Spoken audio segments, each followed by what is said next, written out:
My guest today is Adam B. Coleman, host of the Breaking Bread podcast, writer, and founder of Wrongspeak Publishing. We discuss Trump's landslide victory, liberals aiming their crosshairs at Latinos for the Democrats' failures in this election, and China's growing influence in the United States via the same methods they've employed in Canada. Adam provides a balanced perspective on current events that breaks from the increasingly radical views on both the right and left wings of Western politics. He's one of my personal favorite writers and somebody I frequently rely on for clarity amongst the mayhem. Stay tuned.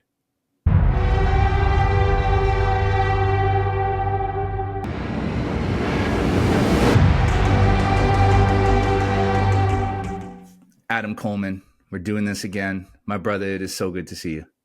Nice to talk to you again. Yeah. So I want to just start off by asking this question. Mm-hmm. We saw the election. Trump is the president-elect. Judging by everything that you were putting out there in the lead up, it was pretty clear who you were voting for. Yeah. Are you still black? Or have you begun transitioning into a homophobic, fascist, white supremacist? Like, do you still feel black? Well, listen, you can be homophobic and black at the same time, so let's not discount that. No, that stuff stopped mattering to me a long time ago. Yeah. And I think people respect that I don't care. This is how I feel. It's not a like, the reason why it doesn't matter to me is because I find it to be a way to manipulate someone by leveraging something that is outside of what they care about. Or to, because you were born this particular way, you must do this particular thing. And no, I don't believe any of that stuff. I do whatever I want to do, whatever I'm comfortable with. And so that's how I think everybody should move. And I think that's how most people move. But there is this cultural expectation that certain groups of people move in alignment, which I find to be odd, especially once you leave that mindset, you realize how detrimental it can be. Well, it's part of the identity politics framework, right? Because you have to be part of the collective. Whatever traits define you as a person in their mind is exactly the way that you should act and think. And as we're seeing now in the fallout with Trump's landslide victory, the left is starting to target people like yourself, Latinos. I mean, that's the one that's blowing my mind, is any clips. I stay completely away from legacy media, but any clips that I see from legacy media, all I see them talking about are Latinos. And to a degree of just blatant front facing, like, outward racism. Right. And this idea that Latinos just automatically have to support illegal immigration because why wouldn't you if you jumped through all the hoops and went through all of the daunting processes and all the fees required to become an American citizen?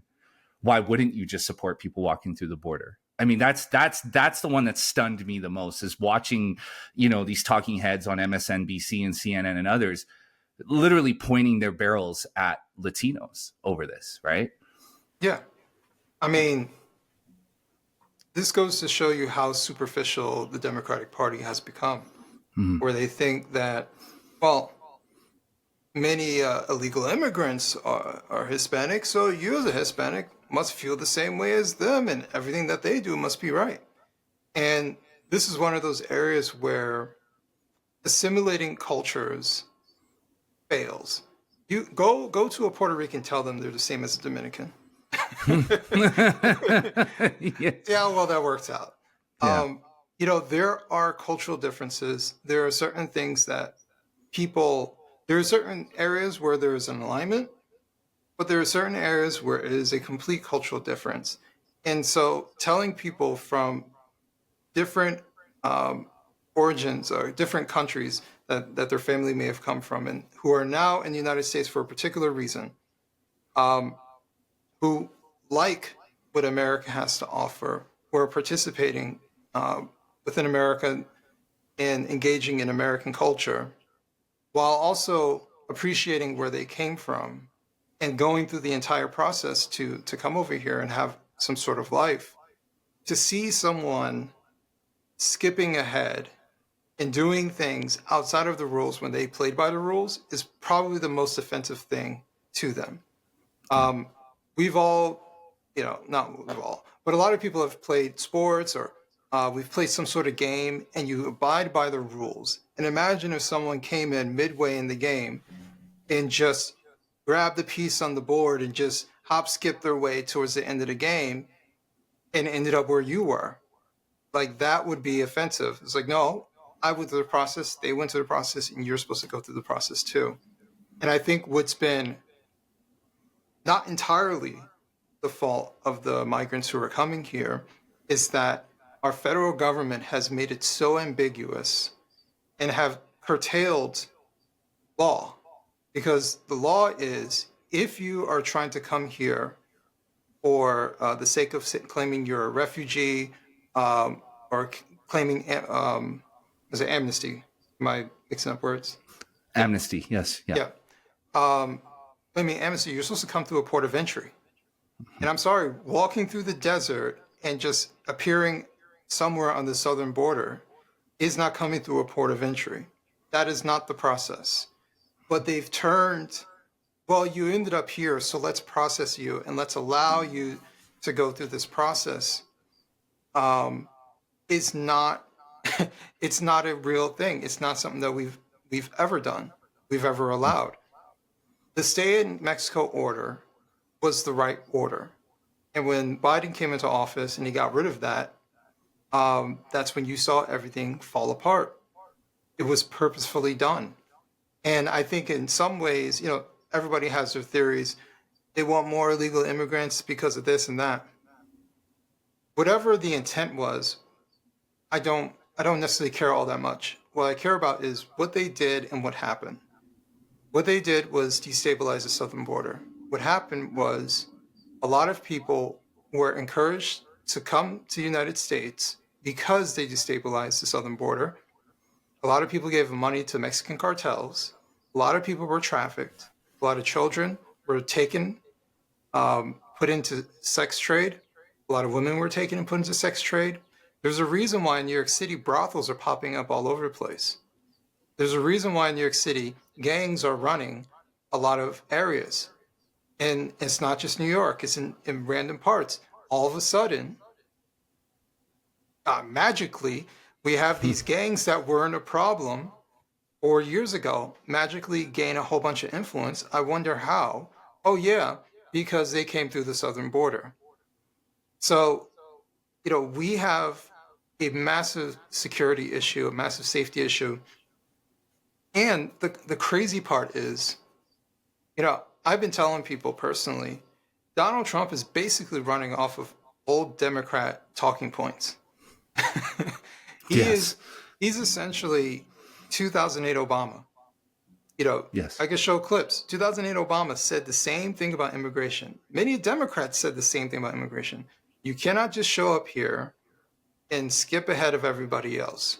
They called him the deporter in chief for a reason.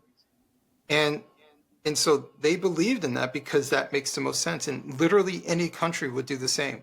If I was to go to Germany and stay past my 90 days on a tourist visa, if I get caught, I get deported. That's it. Like, you broke the rules, you get to go back home.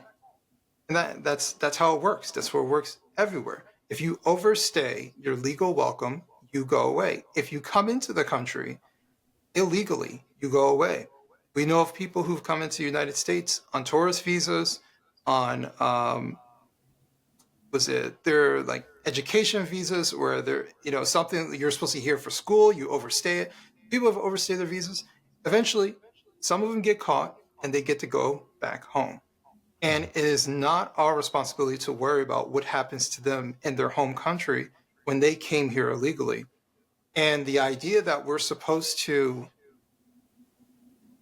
this is part of the problem with the left. When it comes to illegal immigration, they play the typical immigrant sad story, coming from a place where everything is depraved and things are falling apart and they're in danger. come here for a new life.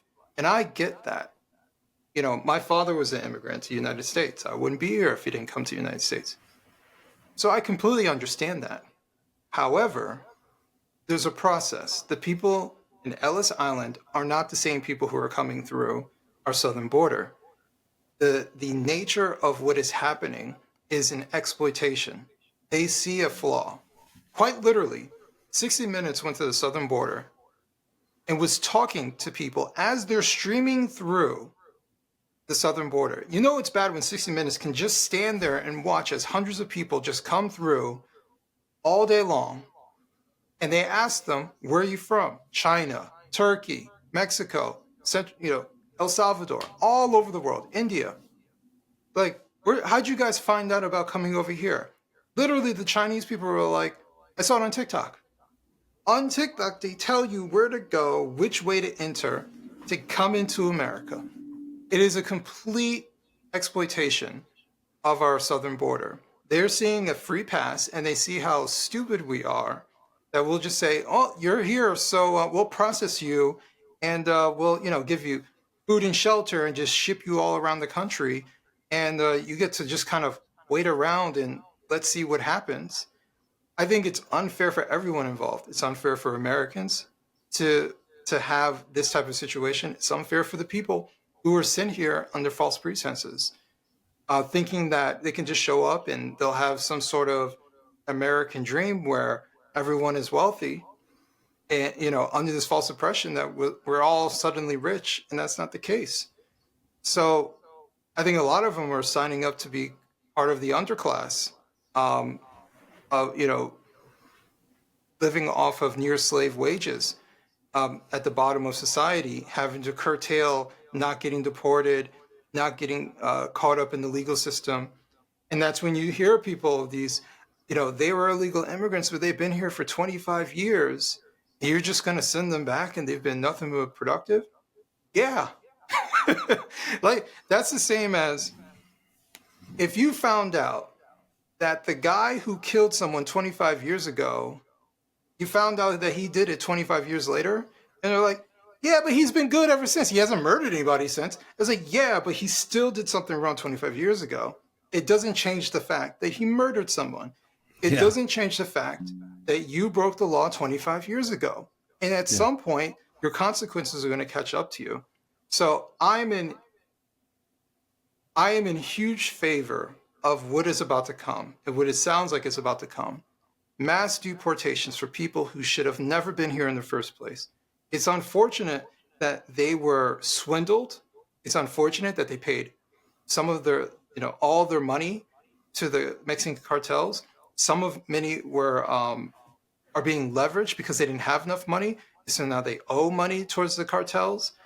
Like, the entire system is screwed up. It's screwed up for everyone involved, including the people who came here illegally.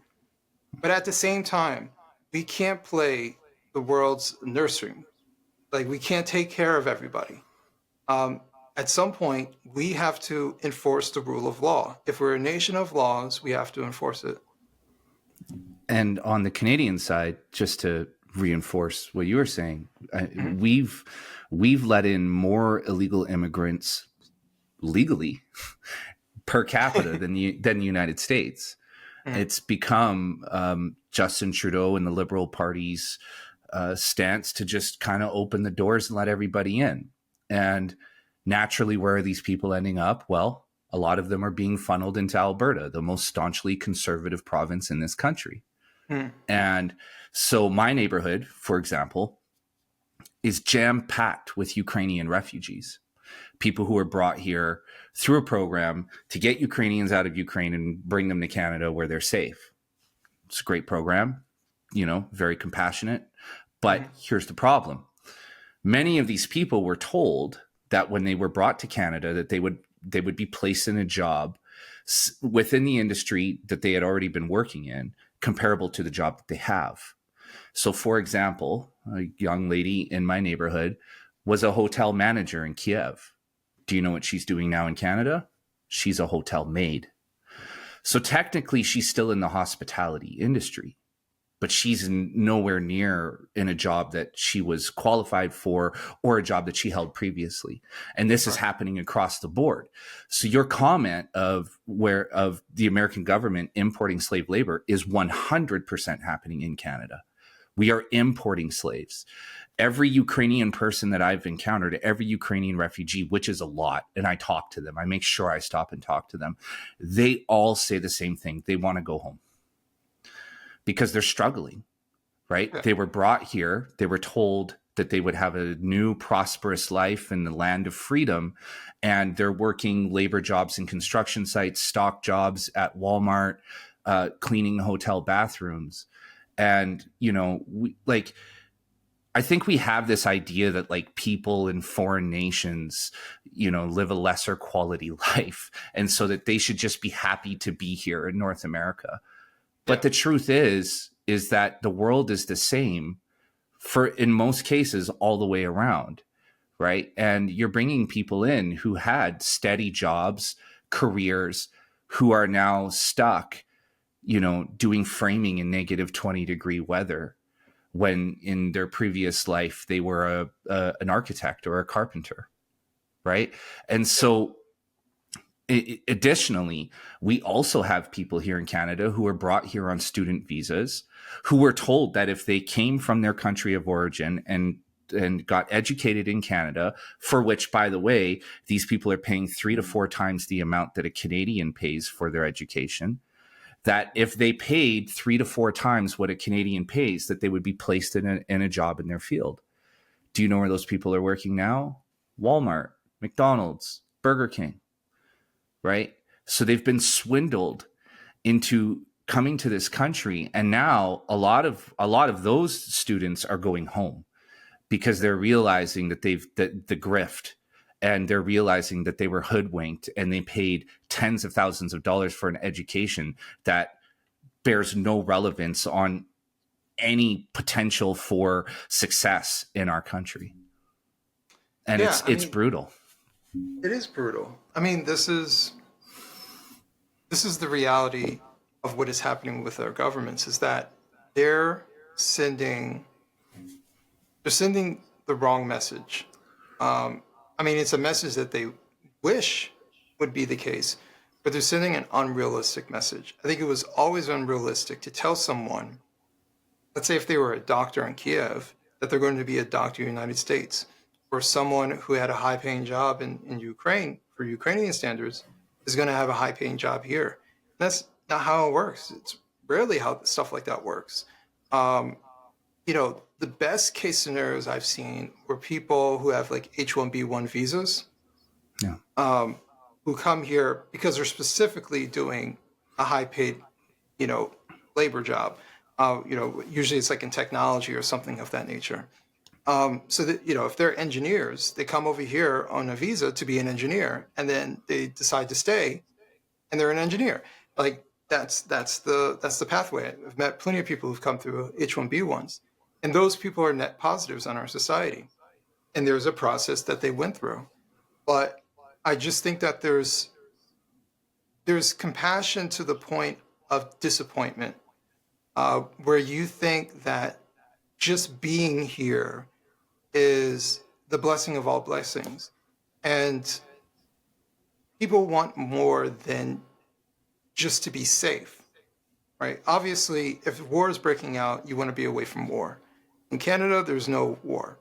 So, okay, yes, I'm glad I'm safe. However, before the war, I was safe and I was doing something. I had some sort of purpose. And for someone to go from managing something to being, the physical labor job or, something of that nature, it's a depressing situation, especially because it was something that was out of their control in the first place.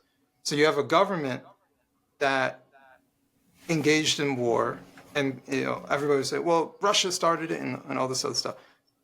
At the end of the day, you had 2 governments that decided to engage in war. You also had 2 governments who don't seem to want peace, at least at this very moment, although things may change because the piggy bank of the United States is going to slow down for Ukraine, and peace is going to be an option. So you have all of these things, and if you're just a regular citizen of Ukraine, you're basically at the mercy of the government entity in Ukraine and in Russia. And then you come over to Canada or the United States that says, oh, please come, bring us, you're tired, you're poor, you're weary.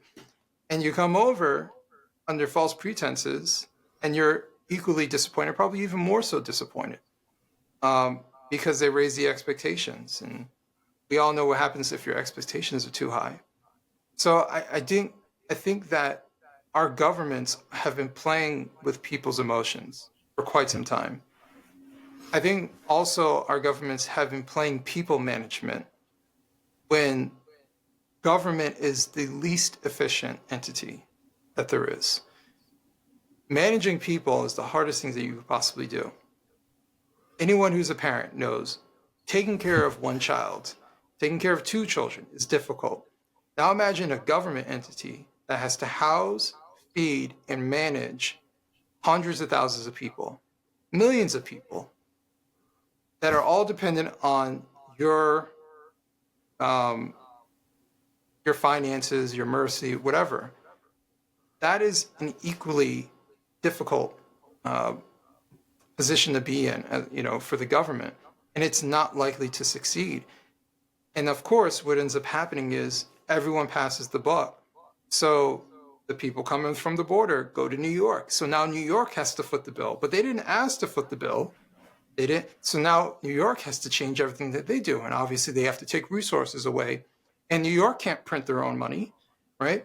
New York, what a lot of people don't realize about local politics in America is that we always look at the federal government and think that the federal government is the same as the local government in their capability.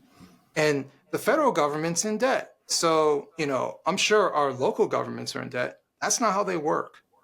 Mm-hmm. They cannot spend money they don't have. And when they spend all the money, they have to do something. They have to increase taxes. They have to sell off something. They have to cut jobs. They have to do something. But they cannot just be in debt. And so that's why they have strict budgets in cities like New York. And so when you send in a flood of migrants and you have to take care of them now, and now you have to abide by this sanctuary city status, so then what do? Well, you're inevitably going to take away resources from people who are from the United States, and things are going to get tighter. In Chicago, we're already seeing them they said they're going to raise property taxes. So now homeowners are going to have to pay even more. Why? To deal with the budget deficit that is taking place for taking care of the migrants. And the entire system is broken. And that is why you're seeing people saying, if someone's going to do something about this and reverse course, it has to be Donald Trump. Because he's first off, he's a lame duck president. He gets one term. That's it. And so I think he's even more motivated, which is why he's talking about it now. Here's what we're going to do. Because as soon as I get in office, we're going all in on this stuff. There's a reason why there's rumors of migrants wanted to do one last push, caravan through Mexico. Because they know the new sheriffs in town. They know what's about to happen. And they want to try to sneak in, especially the cartels. They want to try and sneak in as many people into the United States as possibly can before, the money train ends. So this entire thing is just a complete mess. Absolutely. And I mean, so I want to ask you about that actually. Do you think that immigration is one of the main issues that was driving young people toward Republicans and toward Trump in this election? Because you brought up a really good point. And I've said this too, like Trump is a liberal. That's what he is. Like when I look at his policies and I not necessarily listen to him speak because he's not very good at articulating his ideas, which I suspect are the ideas of his advisors. But when you look at the policies that make up Trump as a president and as an administration, he's in some instances actually more liberal than Obama.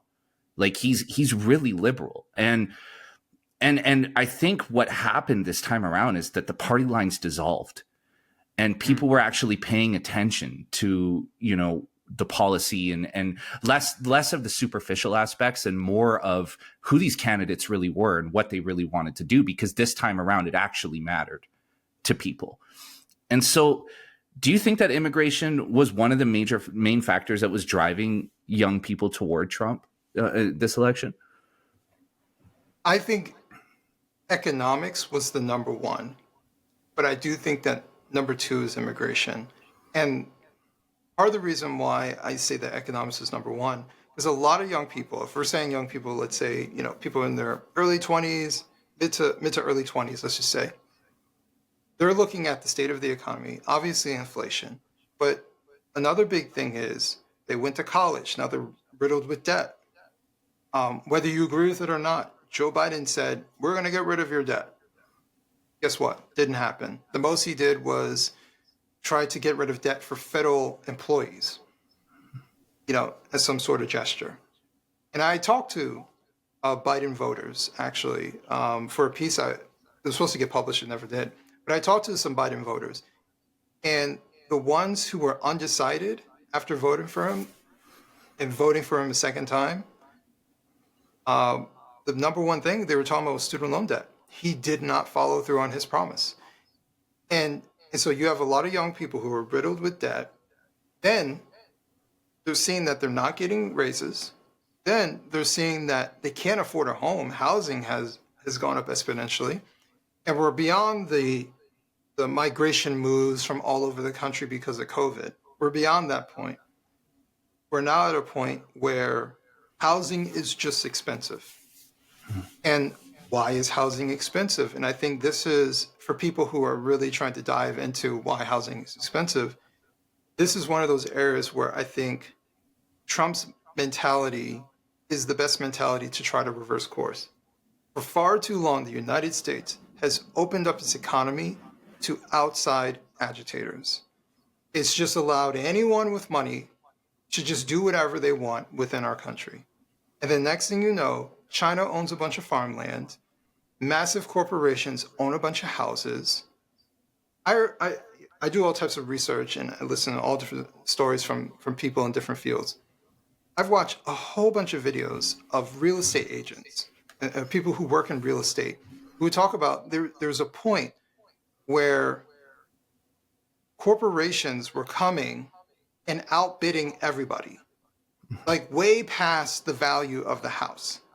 They were just buying up houses. They didn't even care how much it costs, is the point they were trying to make. They were just buying up property. And when you do that, and especially when you do that in certain markets, you inflate the price of the market. So then everyone gets priced out, right? Because if that house goes for $450,000 and it normally goes for $400,000, well, then guess what? The next house is thinking that they're going to be able to get $450,000 too. So everything just gets artificially inflated because you have corporations who are overspending. I think we're going to get to a point where those corporations are seeing that this venture to buy up a bunch of property that wasn't at value is a losing venture. And I think they're going to get stuck with a lot of property that they can't sell, or they're going to be short on, that's not nearly as valuable or able to make as much money off of them. That time may come. Can I interject here really quickly? Yeah. Because what you're talking about is what is commonly known internationally as the Vancouver model. And damn Canadians. Yeah, that's where I'm from. And I was ground zero while this was happening. I'm from a town 20 minutes south of Vancouver called Richmond, and Richmond is ground zero, the nucleus of this. This happened 30 years ago to us, 35 years ago. So what's actually happening? If you looked into the corporations, now BlackRock, Vanguard, State Street excluded, right? Because what they're doing is something totally different. But if you looked into the companies that are buying up just mass chunks of property, I can almost guarantee you the chain would lead you back to the CCP. Yeah. And what they are doing is they're doing the same thing they did in Vancouver. They are laundering their money into the United States just like they did into Canada. And they're doing it now because under Biden-Harris, they have a weak administration and they're very China friendly. Right. And the Chinese know how to usurp whatever regulations are put up to block them from being able to do these things. And so, unfortunately, they're not looking to buy and sell. They're looking to buy and plant. Yeah. And that's what they're looking to do. That's why they don't care about the cost of the house, because, in fact, the higher the cost, the better. It means that they can move more money into the United States. Once they have that money there, they can then spread their tentacles and begin to influence local municipal governments. You know, you talk a lot about how important local governance is, which I completely agree with you. And that's where they set their focus, right? Like the big story right now in Canada is China's influence over Justin Trudeau. But what Canadians are missing, the big piece that they're missing, is that China looks to influence people on school boards, in local municipal governments, you know, all the way down to the crosswalk guy. And that's how they gain control and influence. And so I've read about this quite a bit in terms of what's happening in the United States. And you can literally lay it over top of what happened in Vancouver, and it's an exact match. Yeah, thank you for breaking that down, because I wasn't even familiar with the Vancouver model. This is one of those areas. You know, I was listening to Trump talk at I believe it was in Chicago. He was being interviewed by one of the editors from Bloomberg. And it was probably the best interview that I ever seen him do. You know, he does too many, you know, stump speeches, not even stump speeches, but just like rallies. He does too many rallies where he's putting on a show. Yeah. But when he got to sit down in front of a business audience and talk about business. And that's the best Trump interview that I've seen, because he gave you stories and he also told you why he is doing what he is doing. He wasn't bombastic. He was breaking down what he was talking about, and it made sense.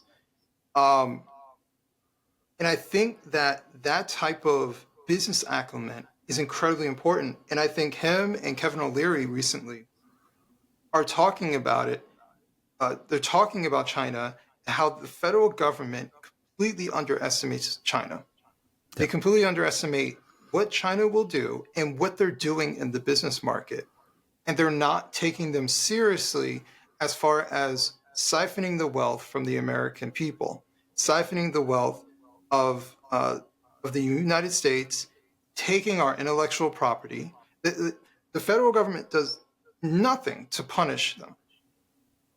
If I was king of America and I found out, okay, fine, China, you wanna have business dealings, you wanna have business dealings with company A, and they build stuff in China, okay, we have some sort of agreement between the two, but I'm not going to give you shipping advantages. I'm not going to give you all that. I'm going to make it, if they really want to do it, it's going to be tough for them to do it, because really they could do it here, but they're choosing not to. Fine, you two work together.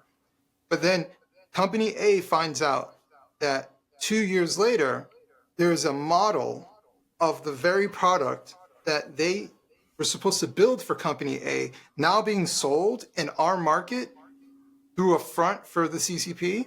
No, you can't sell that. As soon as we know that they have the intellectual property and that you copy their products, which basically is counterfeit, you're now, and that's what's happening. It's so ridiculous to me. There are counterfeit products of American products being created in China and sold in America to go against American company interests. It makes zero sense why that is allowed. And it happens over and over and over. And there's very little pushback other than they try to stop counterfeit products, but they don't try to stop products that are remade under a new name, intellectual property wise. So if I take a Nike and I make the exact same Nike and call it Mikey's, that's counterfeit. But if I take a Boeing and use all the technology, all the know-how to create a plane, and it looks similar, but it's not exactly a Boeing, I make enough changes where it's not exactly a counterfeit, and now I can try to sell that plane in different markets, including the US market, that's a problem. And so, I think this is one of the flaws of American capitalism, is that we believe that every country sees capitalism in the same way that we do. We ignore the communist part in CCP, and we just think, oh, they're just engaging in capitalism like we do. No, they don't. How many Fords are riding around in China? Yeah. How many GM cars are riding around in China? They aren't. They protect their economy. They protect their economy so we don't infiltrate their markets. They protect their markets on everything. If the NBA says one thing that sort of insults the CCP, they say you no longer have access to our markets. They protect their markets. They do it in an authoritarian way, but they protect their markets. There's not even an attempt to protect our markets. They give all the advantages to the CCP to do it, and we get stuck up on all types of political bullshit. Meanwhile, they say, there's an exploitation, we're taking it. Oh, we can just hack into this company and steal their schematics and just build whatever they're doing. Guess what? The government, the United States, will never do anything to punish us for it. And obviously, we can't sue the CCP, but we sure can place some sort of tariff, or we sure can say that product is a known stolen product idea that you're now trying to resell into our market. You cannot sell that product in our market. It is now illegal for that product. We should have a list of products that we have verified that it has been stolen. It's not allowed to be stolen, not allowed to be sold into our market. If you want to sell it to India and you want to sell it somewhere else, you already stole it, then we can't control that. Or maybe we can. Maybe we can use some of our political power to say, hey, India, if you like the support that we give you, don't buy these products from China that are remade products from our intellectual property, from our American citizens. But we don't use any of that leverage. And I think this is I was saying this on Talk TV the other day. The difference is that you have people within government, the bureaucratic body, who's never worked in the private industry, never ran a business, never had to do any of that stuff. They don't understand the value of American capitalism. They don't understand the value of American intellectual property. They don't understand the value, and they don't care to understand the value. That's why they think all of our stuff is replaceable. And I say that because that's how they treat it. If there is actual belief that our intellectual property is something sacred and beneficial to our country, right? Then they would do something to protect it, but they don't. They are willing to be bought off. And that's what happens. They buy off this politician, they buy off this bureaucrat, and so we do nothing about it. And that's why I think if anything's going to happen, Donald Trump is going to be the one person to do something about protecting our intellectual property, punishing outside agitators like China for engaging in stuff that specifically goes against the American economy. You do not get to hurt our American economy while still benefiting from us. And the last thing I'll say is, I think people vastly overestimate how powerful and wealthy the CCP is. Everyone believes numbers that comes out of the CCP, and I cannot make any sense of it. Why would you believe their GDP? This is the same country that builds entire cities in the middle of nowhere where 5 people live in a skyscraper. And the only reason they do it is to give the illusion of jobs, is to manipulate their GDP. That would never happen in the United States. We would never build an entire complex that no one would live in. We operate off of supply and demand. Over there, they're making supply and don't care about the demand. It is all the manipulation of their environment and their currency. And so everyone highly overestimates how valuable and powerful they are. But if we punish them, you'll start to see that they're a bit of a paper tiger. So we've given up the game, and the game's not even over. Like I cannot fathom, and I think that's the difference. I think Donald Trump understands that these guys aren't as strong as you think that they are.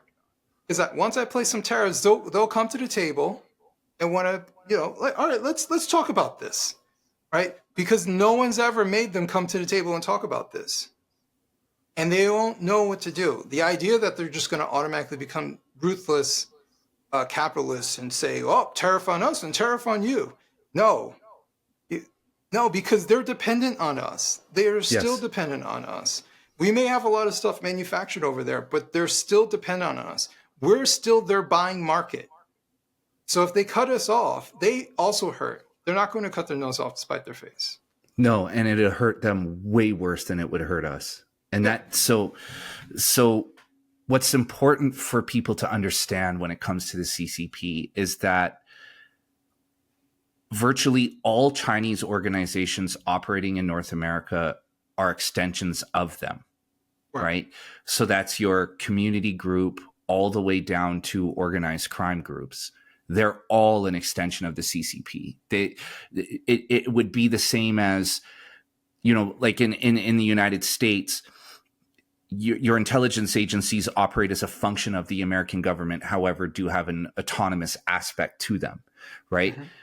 So it would be the same as the CIA, the Italian mafia, the Latin kings, and you know what I mean? All operating as tentacles of the American government. That's the way the CCP operates. If it exists in North America, it leads back to them every single time. So 2 weeks ago, U.S. Congress released a report on China's infiltration of American society. And what they outlined brilliantly is the flow of fentanyl into the United States via organized crime groups.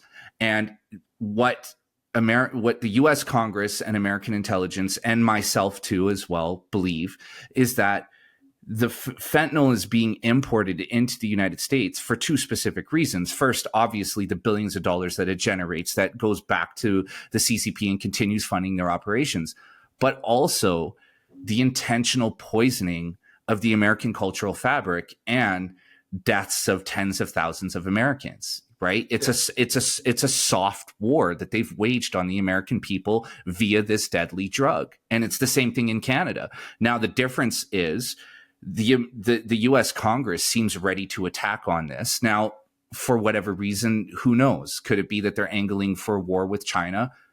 Potentially. But here in Canada, we have, and I'll draw the line for you, we have organized crime groups and Chinese community groups that are directly tied to the United Front Work Department, which is a front organization for the CCP, who are importing thousands of kilos of fentanyl and flooding our country with fentanyl. Now, the people who are in control of the distribution of fentanyl and are making the money are people who also happen to own companies within Canada that also own real estate, that also happen to be donors to Justin Trudeau and the Liberal Party. Right?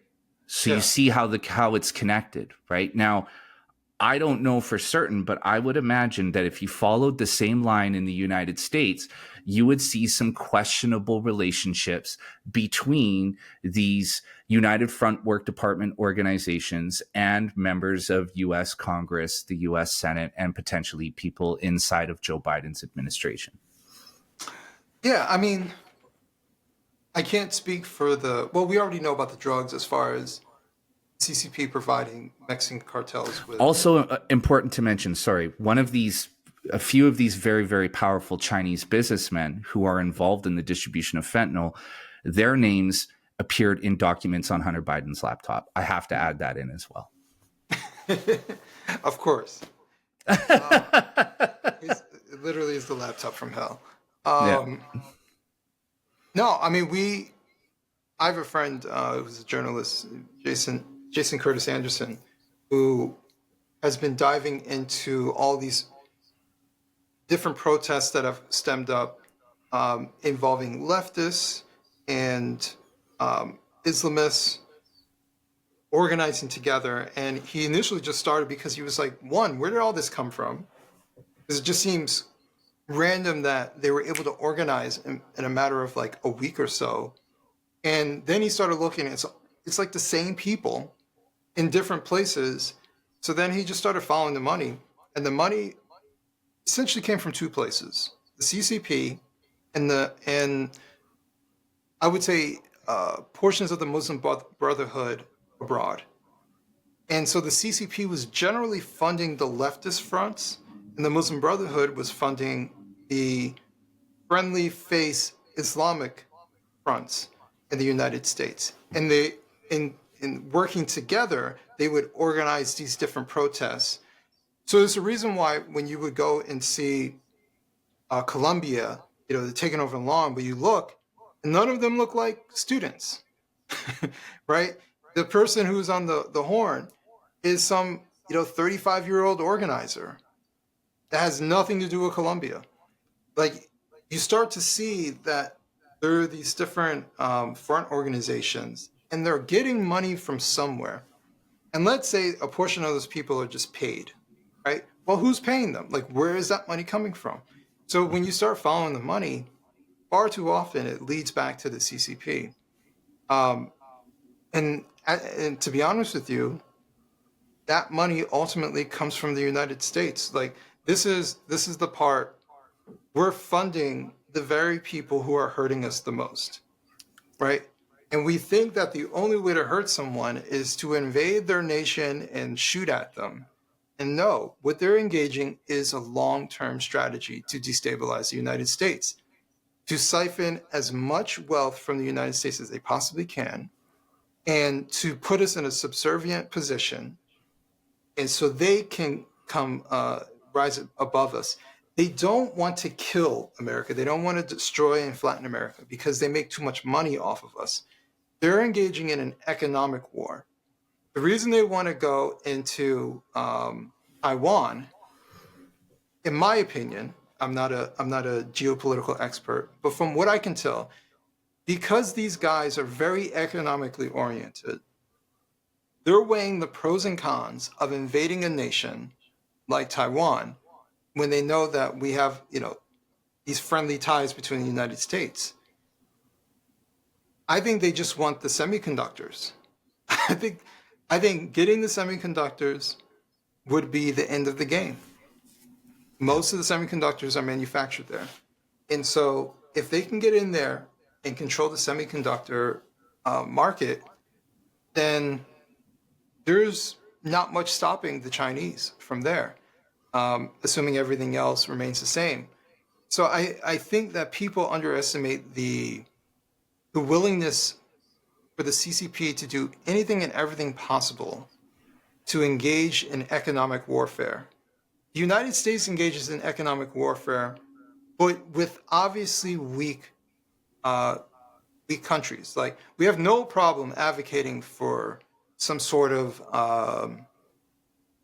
tariff or some sort of embargo or something like that against Iran. No problem. We'll do that in a heartbeat. Iran will suffer economically. The value of their dollar will drop like crazy and lead them closer and closer to destabilization. We'll do that in a heartbeat. But we won't even come anywhere close to showing an ounce of strength towards China. And it's kind of like the bully mindset, where we'll go after the weakest nations who are obviously not going to be able to fight you back. Iran's not going to be able to fight you back on boots on the grounds, and they're not going to be able to fight you back economically. But don't do anything about China. So that's, I do think that we need to take a little bit of a risk to protect ourselves from China. And I think that people will be shocked as to how much of a benefit we'll have by challenging China, because they're not being challenged. Absolutely. And I think that's exactly what you said. I think that's exactly what Trump is going to do. Yeah. I think he knows better than anybody that China doesn't really pose a strong military threat.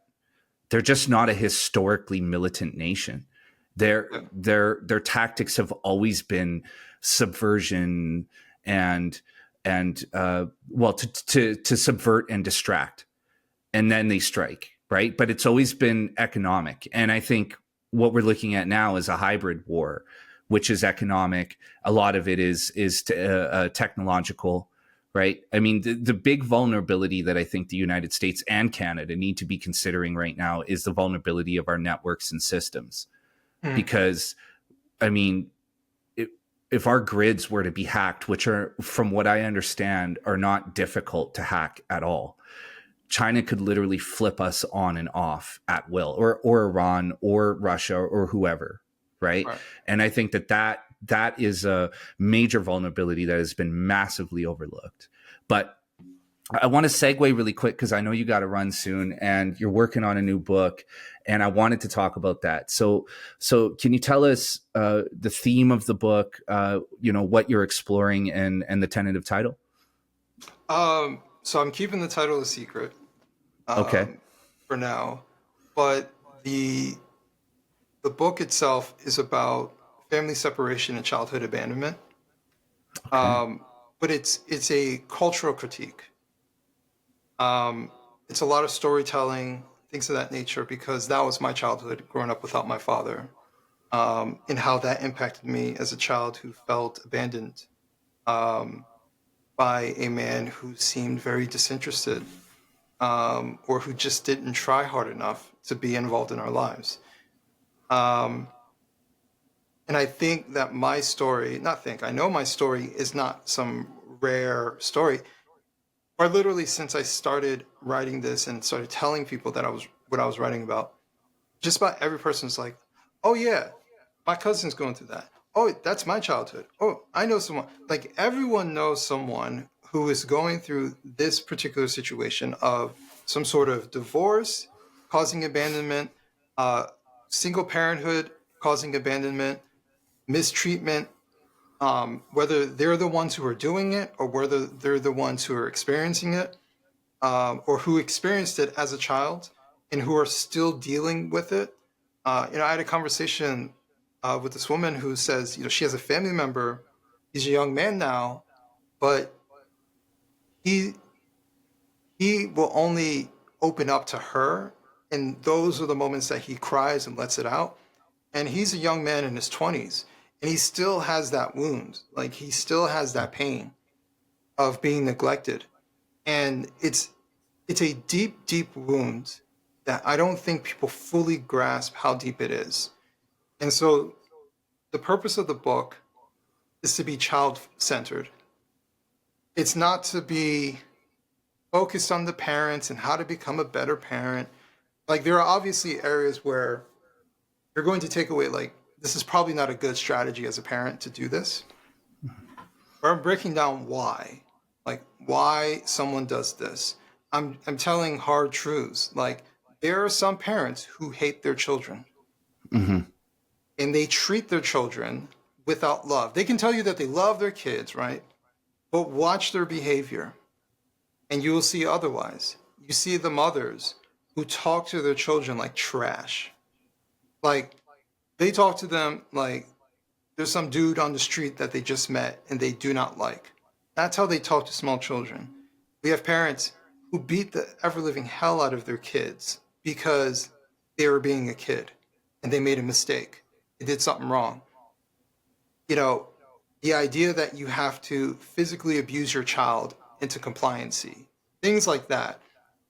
And those same children who were beat, because speaking bluntly, for many Black Americans, we got beat, right? That's just, we all got beat. That's just what it is. And no one questions that culture. And matter of fact, it's like an inside joke when we see some white parent who's sitting there negotiating with their kid. You're like, don't negotiate with that little monster. Beat his ass, right? They just turn into these bloodthirsty adults who fantasize about hitting a defenseless child.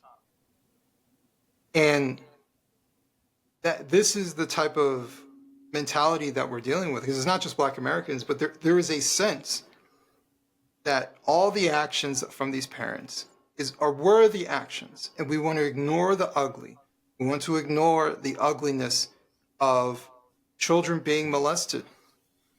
And why are they molested? Well, because the parents let the monsters inside the home. Like this is not some rare situation. This is the most common way that children are harmed. They are harmed by someone that they know. They're not, more often than not, they're not harmed by walking down the street and some guy grabs them off the street and pulls them into their car and molests them. They're harmed by the friendly face, mom's new boyfriend, their stepdad, who is brought into their home, and they ignore the clues or are so far in love with this person that they don't see the clues. I've seen so many situations where later on, when it's brought to light that yes, they were molested, the parents said, well, they didn't like him from the beginning. So they thought because they didn't like him from the beginning that they might be lying, exaggerating. And I'm thinking to myself, if your child doesn't like the person from the beginning, isn't that a bit of a clue not to move forward with this person? Maybe get with someone who is comfortable, that your child is comfortable with. But this is the part of the culture of selfishness, right? There's a rationalization for everything that happens. Everything that a parent does, they rationalize it to the death of a child. They'll say, well, you know what? If I'm happy, my child would be happy. No, that's not how this works, right? They treat children like adults, and the adults get to act like children. And this is the mixed up society that we have, but we don't understand how our actions have consequences for their children. And we don't understand it also because the kids rarely speak up and criticize the people that raise them. It's just the strong taboo to question the behavior. Like, you can still appreciate, like, I love my mom, but my mom has flaws and she did certain things. She had children with a married man. She had 2 kids with a married man. And so that dynamic set forth what my life was to turn out to be. Yeah. Doesn't take away from her being someone who made lots of sacrifices and took care of us and tried her best. But you cannot change things if you don't acknowledge certain things that are happening. And I cannot change the path of my future, my son's future, his child's future, if we sit here and say, well, grandma did this, and so that's just what it is. So if it happens to you, then so be it. If we just excuse that away, there's a reason why I tell my son there's an order to things. Specifically, have this conversation with him. Do not be like me. I do not regret my son whatsoever, but be better than me. Get married, then have children, right? You are setting yourself up for so much success. You're setting up your child for so much success by following that order. And I've said this before, because I had my son out of wedlock, so people understand, you repeat the behavior of your environment. Like, I just did this and she got pregnant. Like, that's just, I just responding and I just did certain things. I wasn't consciously thinking about it because I didn't have anyone to really consciously tell me to think about it in this way. Mm. But I'm stopping that for my son by telling him, you need to go and get married before you have children. That is your goal. If you're going to get with anybody, you need to protect yourself until you get married and do not have kids before that. And there is a reason why. Do not repeat what I did, because as much as we were talking about the step parents and the dangers, like the statistical danger is just astronomical of having a non-biological adult living in a home with a child. Mm-hmm. The rate of abuse, the rate of sexual abuse and molestation just skyrockets. Mm-hmm. So the reason I am telling him not to do like what I did, because I put my son in that situation where his mother got married and he had a stepfather. They're divorced now, but he had a stepfather. Thankfully, nothing happened to my son. But what if something did? Mm-hmm. And I know that I created an environment where that became a possibility. And so obviously there are good stepfathers who are out there. There are harmless men who get with single mothers and they build a family off of that. That's wonderful. I'm sure most of the situations are like that. But there's an underbelly of what we do not talk about. There's an underbelly of predators, men who seek out single mothers to infiltrate their homes, to gain their trust, to say, I'll watch the kids for you.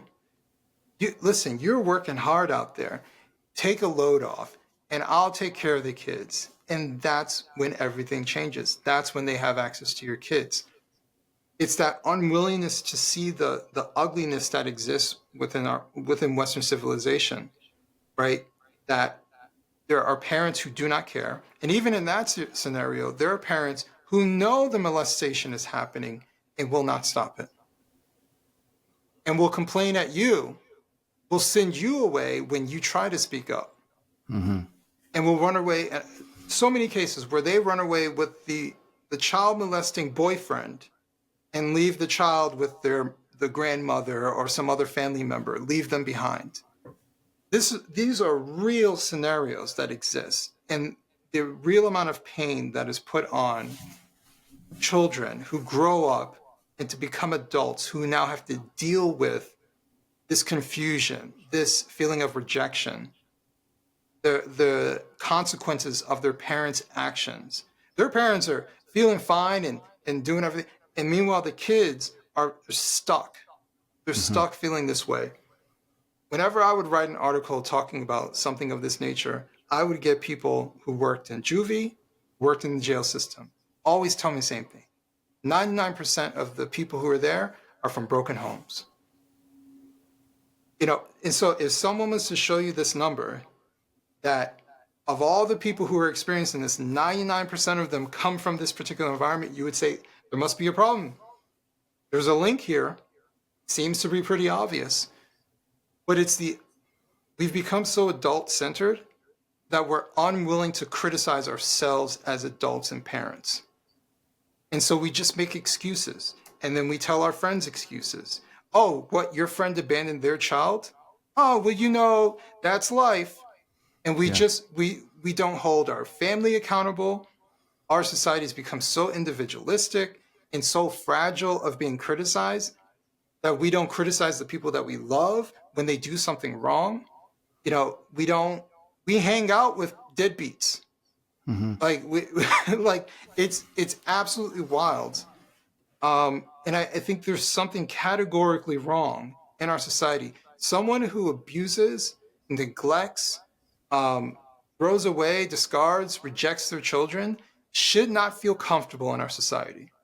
They should not feel comfortable in your friendship circle. They should not feel comfortable at family get-togethers until they right that wrong.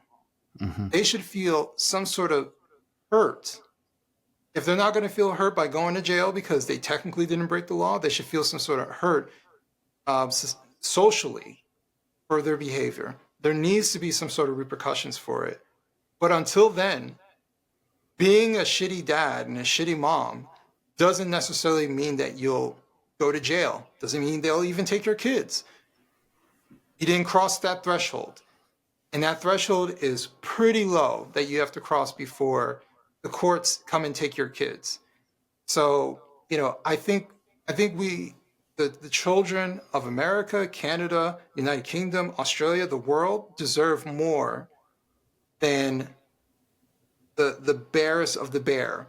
Don't physically abuse your kids and don't sexually molest them, because that's basically where we're at. And then we have the government that comes into play that says, well, as long as you're paying, your $50 every week, then you're all right. And then the expectations for fathers is, well, you see your kids every 2 weeks, you're a good dad. Like, this is everything. The bar has just been lowered and lowered and lowered in our culture. And we just become okay to it. And the last thing I'll say is the bar has become lowered and our children are being harmed by it. But we're too focused on ourselves as adults to realize who we're hurting. We don't look down and see the pain that our kids are going through. And then when they become adults and they act a particular way, we're confused as to why they're acting out. Why is this person committing crimes? Why is this person they've become a whore and running the streets and seeking pleasure from men, right? Because they don't have any self-worth, because they don't feel that they're valuable, because they're not happy. And why is that the case? Well, the root of it comes from how you raised them. So if you have children who are selfish, who are reckless, who are dangerous, I always ask the question, who raised them?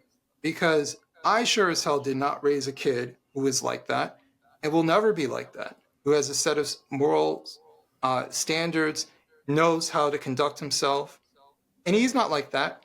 And I didn't have to put my hands on him. So this is a categorical failure coming from many adults in our society, and just because your kids survive does not mean that they'll thrive. Dude, I got to have you back when you're done this book, because you just opened a whole, I mean, I could talk to you for 3 more hours about this as a parent and as somebody who experienced, I mean, I was never abused or molested, but in terms of relationships to fathers and how important fathers are, I think, yeah. Listen, when you're done this book, Adam, I want to have you back and talk to you about it, because you just opened up a whole new conversation. But I'm open to my brother. My brother. I'm just happy to know you, dude. I love Likewise. The way that you manage all of the insane racist shit that gets said to you online. I swear to God, you receive more racist DMs than anybody I've ever seen. And like the wildest stuff, things that, like, for people listening, like things that would like get like the average person punched in the mouth, like in any setting, it just routinely gets hurled at you by white liberals, mostly, who think it's their place to call you an Uncle Tom, which is insane to me. Like, anyways, I love the grace that you have and the way that you handle everything with humor. And dude, you're one of my favorite commentators. You're one of my favorite writers. And it's just really nice to know you and really nice to talk to you, brother. I really appreciate your time. Thank you. But before we head on out of here, can you tell everybody where they can find you? I'm the most active on Twitter /X, whatever you want to call it, at @wrong_speak. Everything that I do, I put up on my Substack. Definitely become a subscriber on there, adambcoleman.substack.com. And if you are so inclined, become a paid subscriber on there as well, to show your support. But yeah, I'm doing a bit of everything. I have Breaking Bread. I put the episodes up on my Substack as well. I've been doing TV, some podcasts and stuff like that. So anybody who just wants to see what I'm up to, subscribe to my Substack. I put everything there. Well, once again, my brother, it was so nice to talk to you again. And dude, I'm so excited for this book. I'm going to read it as soon as it comes out, because this is something that I've been considering. I mean, I have a 13-year-old son now, and I've been considering all of this stuff, what I did right, what I did wrong, what I'm currently doing wrong. So it'll be really nice to sit down and read your analysis of parenthood and fatherhood and just the American family in general, man. I really appreciate you taking the time to do this. And yeah, brother, till the next one. Thank you so much, man. And once again, always nice chatting with you, bro. Likewise. Thank you so much.